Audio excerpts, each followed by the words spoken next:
right now, most of the world, when they look at the economy and their world, do they have a great deal of excitement or foreboding? What would you say? Most of the world. No questions, foreboding. If you had to give this a season we're in right now, an economic season for most of the world, would you say it's spring, where things are just starting to grow? Summer, where you're not quite where you want to be and you're a little annoyed because it's a hot summer, you want more? Fall, where everybody's reaping like crazy? Or winter, where you're working your ass off and it doesn't seem to be paying off fully? Which season would you say the majority of the world thinks they're in? Quick. Which one? Winter. And winter. I love the way you guys say winter. Winter. Winter is the most powerful season you could possibly start a business or make any money in. And I'm not saying that because I'm positive, because if you know anything about me personally, that's not where I come from. I'm not the positive thinker that you may have seen. People say imagery of me in a seminar because I believe in the power of energy. Because without energy, nothing gets done. Lots of people know what to do, but they don't do what they know. Lots of reasons. Fear is one of them. Not know what to do is another one. But the biggest one is energy. So they see people with energy in my rooms because I believe you want to make this thing more like a rock concert because people get bored when they're just sitting on their tail learning. So what I really believe is we need energy, but I'm here to tell you, I'm not here to come by today and say to you, it's all positive.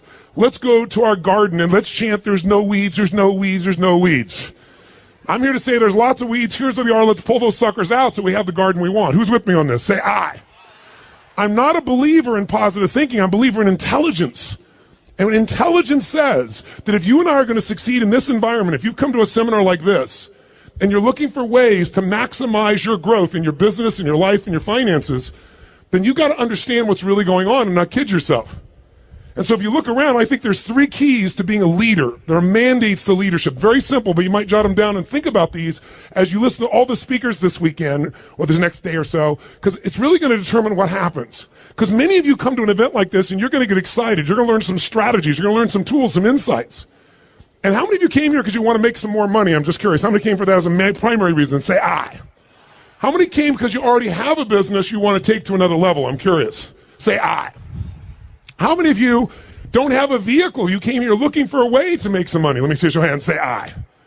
Most of you already have a vehicle. Good. How many of you came because you just want to improve the aspects of your life, something you want to enjoy more, experience more? Say aye. Well, we're going to cover all those. This morning, we're going to start with you. We're going to start with you because if you own a business, if you're going to be an investor, what's going to determine your success or failure is not going to be other people. It's going to be you as the leader. Ultimately, the chokehold on any business, 80% of it is the psychology of the leader. The owner or leader determines it. Financial wealth does not come from mechanics.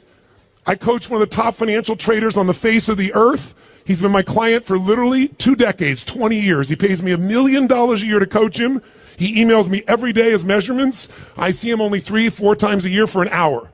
I get $1 million plus a piece of the upside. I don't tell you that to impress you. I tell you because it impresses me. Not bad for 4 hours work, but I've helped him for 20 years where he literally made more money than any human being in history in 1987 in a single day. Literally made more money than anybody made in a day, which in those days was $500 million in a day. Today, that's like $500 billion with inflation. But it was more money in 1987 when the American stock market had its biggest drop in a single day percentage-wise, still strongest, worst day percentage-wise. He called the market accurately, hour by hour, a week in advance, and made $500 million in a day. Now, you can't live on that, but it's a good start, get you going. Here's the problem. He lost money for the next 2 years. He brought me in, and for 20 years, he's made money every single year for 20 years. 2008, when most hedge funds were losing 30, 40, 50, some of them 80%, he made 28% upside that year. Unbelievable. So I know a little bit about markets. I'm not just Mr. Positive Thinking. I've been studying everything about him. George Soros, who made $1 billion in a day, who outdid my friend later on in the UK on their Black Day, he turned that around as well. So I'm here to tell you, I know there are elements you can take advantage of. And the people that know winter is the best season are the people that take advantage, not because they're positive, because they're smart. But in order for you to do that, you need 3 things. First, you got to see things as they are, but not worse than it is. Are you with me on this? Because when you talk to the most Aussies today, let me just explain something to you.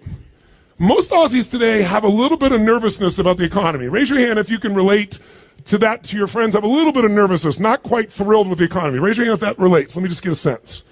How many know Aussies think it's the best economy it could ever be? Okay, 3 people on drugs. Good, very good. Here's the truth. There's a little nervousness because of Europe, obviously.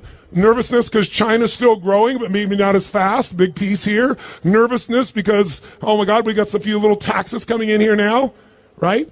Carbon tax. But interest rates are down 2% in just, the last 6, 8, 10, 12 months. Pretty nice. But there's this nervousness. Here's what you got to know. If you're freaking nervous here, you better not leave Australia. Because there are 7 billion people on the planet, and they all freaking wish they lived in Australia. You're in the best position of any country in the world. That's not to say there aren't challenges. Your real estate market here is definitely inflated to a mass level, and you haven't had a big correction. There are things that are going to occur here. But you got to see it as it is, but not worse than it is, or you're not going to act out of fear. How many follow what I'm talking about here? Say I. And why do most people make it worse than it is? You tell me. Why do most people make it worse than say, oh, you can't even believe? Why even try? The whole economy is just going to tank anyway. Why do people come up with this stuff? Because they're so afraid to what? What's the word no one likes to say? Let's hear it. They're so afraid to fail. So they look for a story to cover them. It's like somebody says to me, I can't lose weight because I'm big boned. No, you're freaking fat. Let's just tell the truth here. Right? Is it true? You're fat. I mean, I'm not making a judgment. You're fat. I was big boned. That was my story. I was 38 pounds heavier than I am now, and my story was I'm big boned. I'm still big boned, and I'm 38 pounds lighter. We come up with a story because we're afraid to fail. What you have to do is see it as it is, not fake yourself and say everything's positive, everything's wonderful. You'll get killed doing that in business.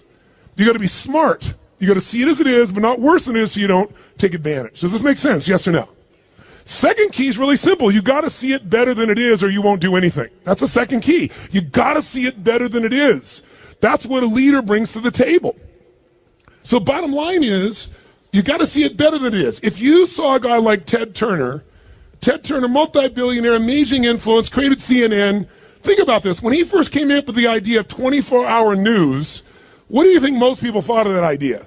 First of all, they said there isn't that much news. He almost went bankrupt 4 times, but he kept seeing it better than it was. He saw the truth. He saw the challenges. He didn't make it worse than it is, so he didn't panic. He saw it better, so there was something to move towards that he could make happen. What does it say? Without a vision, people what? Perish. If you don't have a compelling view of the future, you're in trouble. And here's the challenge. Most of the world right now is in this place. In America, it's the highest it's ever been. 63% of Americans now believe the best days are behind them. They believe specifically that the future for themselves and their kids will be far less than it is today. That's 72%, by the way, of Germans. 81% of French people believe that. Now, Aussies are in a great place, so one thing you got to do is celebrate where the hell you live. Give a little hand for living in Australia, ladies and gentlemen. Come on, man. So, if you're going to be smart, you got to go, we got a young group of economy. We've got a young generation coming up.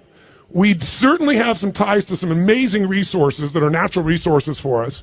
And yes, the spending is not as high, and yes, there's going to be a correction. But guess what? Some people's winter is devastating. Other people's winter is mild. So far, yours is mild. I'm not saying it won't get worse. But here's what I can tell you. If you see it as is and you see it better than it is, you'll know something.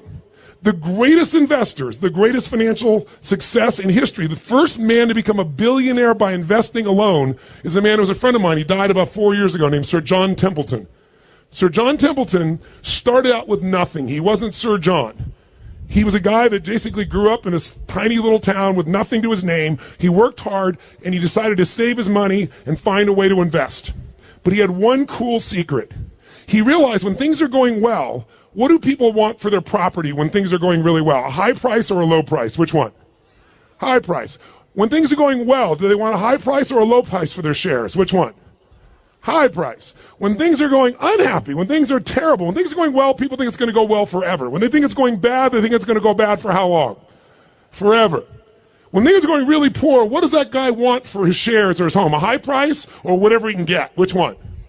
Whatever he can get. So his mindset was really simple. I'm going to make all my money, write this down, during times of maximum pessimism. I'll make all my money during times of maximum pessimism. If you can, when everybody else is freaking out, seeing it worse than it is, you can see how it really is, not kid yourself, not just be positive, but see it better than it is and see where the advantage is. And you can do the third step I left out, which is once you see it better than it is, you got to make it that way. You got to come up with a strategy and action plan to make it that way. If you can do those three things, you can take advantage. And he did it. I'll tell you how he did it. When Hitler invaded Europe, when he actually invaded Poland, this guy took $10,000, $5,000 he saved and $5,000 he borrowed, which back in those days was a huge sum of money. And he went out and bought every stock he could get his hands on that was under $2 on the New York Stock Exchange, including companies that many people thought would go bankrupt. He just bought them across the board. $10,000. Now, by the way, that was one of the worst winter moments of maximum pessimism because everybody went, oh my God, Hitler's now storming Europe. We tried to appease him. It's not working. He's going to take, and countries are dropping. Everybody thinks the bad things are going to go on forever. Here's what we all know about seasons. Winter does not last forever, does it? What always follows winter, my friends? What? Springtime. A new opportunity is always there. But when you're in winter, you think it's forever. And so everybody's freaking out, so share prices went through the floor. So what he got for $10,000 was worth its weight in gold. And by the way, 5 years later when the war was over, what happened to shares of stocks? What happened as the company started to rebuild? Exploded back up. That $10,000 investment made him a billionaire over the course of 2 decades. He didn't stop there. Where would be the worst place to think of investing after World War II, would you think? Where was the country most destroyed? Even more than Germany. Which country? Japan. It had radioactive places. Guess how much they want for land that's radioactive?